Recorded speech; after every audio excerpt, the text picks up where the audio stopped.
Eh bien bonjour, bonsoir, j'espère que vous allez bien, c'est Flo, et aujourd'hui on se retrouve pour parler des spoilers du chapitre 360 de My Hero Academia. Comme vous allez le voir, ces spoilers en fait sont assez choquants, du moins dès le début, parce que vraiment dès le début, on nous met dans une ambiance mais assez ouf. Moi en lisant les spoilers, en traduisant tout ça, j'ai eu grand peur, mais finalement un drame a pu être évité, vous allez le voir. Du coup, avant que la vidéo ne commence, je vous rappelle, si vous voulez me soutenir sur la prochaine vidéo MHA, n'oubliez pas de vous abonner à la chaîne, et du coup commençons. Déjà, le titre du chapitre s'intitule Même si, trois petits points. Donc, est-ce que le titre du chapitre prochain nous mettra la suite? Peut-être, je ne sais pas.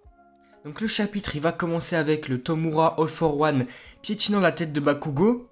Parce qu'on l'avait vu au chapitre précédent, il était en train de marcher petit à petit, se rapprochant de Bakugo. En faisant ça, il va dire que Midoriya devrait être là et que de ce fait, il ne devrait pas tarder à arriver. Il a donc l'intention de transformer Bakugo, comme il le dit, en un cadavre hideux. Si Deku était déjà si enragé lorsque son ami a été transpercé lors de la précédente guerre, comment réagirait-il s'il était tué?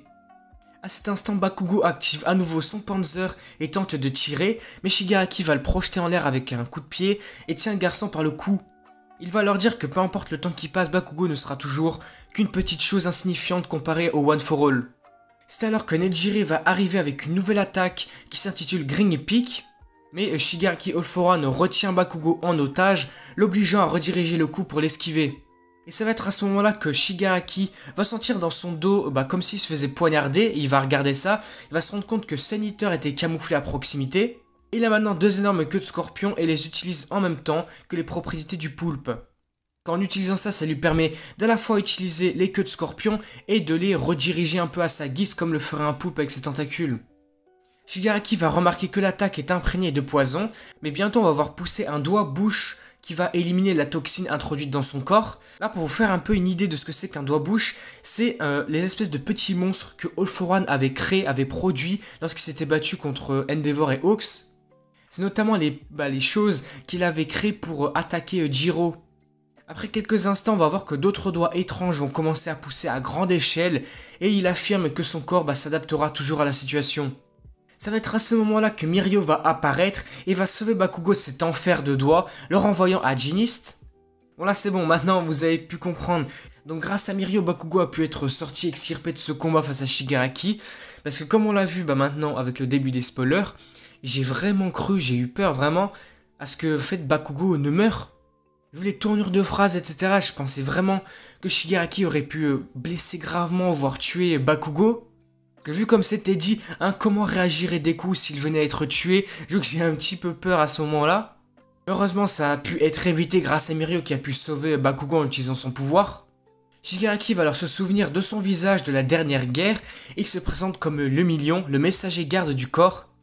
Mirio va demander pourquoi Shigaraki veut tant tout détruire, et il va lui répondre que c'est parce que toute la structure de la société est défectueuse. Pendant ce temps, Nejire va tirer une petite onde qui est absorbée par le bras droit de Mirio.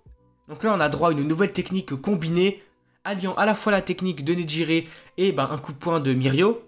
Mirio va leur dire que cette explication est due au fait que Shigaraki n'a jamais vraiment eu d'amis, car sinon il saurait que certaines choses ne peuvent être détruites. Il va ensuite frapper Shigaraki avec un coup de poing fait d'onde de Nejire, tout en reconnaissant lui-même qu'ils n'ont aucun moyen de faire des dégâts vraiment significatifs avant l'arrivée de Midoriya. C'est donc là qu'on se rend compte qu'en fait le Big Three va juste retenir Shigaraki en attendant des coups. Revenons maintenant du côté de Bakugo qui a été envoyé du côté de Giniste. Giniste lui-même va demander à Bakugo de lui montrer son bras droit pour qu'il puisse faire une suture avec ses fils. Donc là on est aussi un petit peu apaisé, on se dit que son bras n'est pas vraiment si blessé que ça, il était juste cassé, un peu détruit comme ça. Il n'avait pas perdu son bras comme l'avait perdu Endeavor.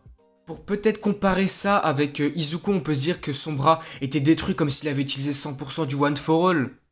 Mais Bakugo ne va pas répondre, il va seulement se contenter de presser très fort son poing contre l'herbe. Giniste voit cela comme un sentiment de dévastation chez le garçon, après avoir été vaincu par Shigaraki si facilement, et va dire qu'il n'a aucune raison de les comparer tous les deux, car le monstre qu'est Shigaraki actuellement est à un autre niveau d'existence. Mais avant qu'il puisse terminer son discours, il va entendre que Bakugo va parler, il va dire un doigt, droite, feinte. Donc là on se rend compte que Bakugo va continuer de regarder les champs de bataille, d'analyser la situation comme s'il y était. Même si Bakugo a été renversé et écrasé, l'esprit de Dynamite reste ferme et fort, et c'est ainsi que le chapitre va se terminer. Donc, du coup voilà, on s'arrête ici pour les spoilers, le résumé complet du chapitre. Du coup, globalement, le chapitre était vraiment très intéressant, un petit peu comme le précédent. Pour le début, j'ai vraiment eu peur pour Bakugo, j'ai vraiment cru qu'il aurait pu mourir ou en tout cas être blessé gravement. Parce qu'à côté de ça, j'ai également les raws, du coup les images du chapitre.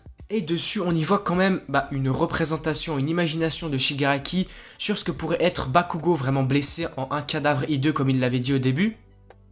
Donc on y voit Bakugo vraiment blessé avec du sang un peu de partout, recouvert de doigts de Shigaraki. Alors c'est vrai qu'ici ça pourrait faire un peu peur concernant Bakugo, mais finalement ça peut être évité grâce à Mirio qui l'a sauvé. Ensuite après ça, du coup on voit que le Big Three, du coup Mirio, Tamaki et Nejire combattent ensemble pour essayer d'arrêter Shigaraki en tout cas.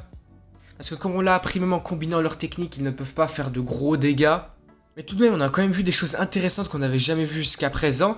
On a notamment vu Tamaki qui utilise de nouveaux pouvoirs de scorpion.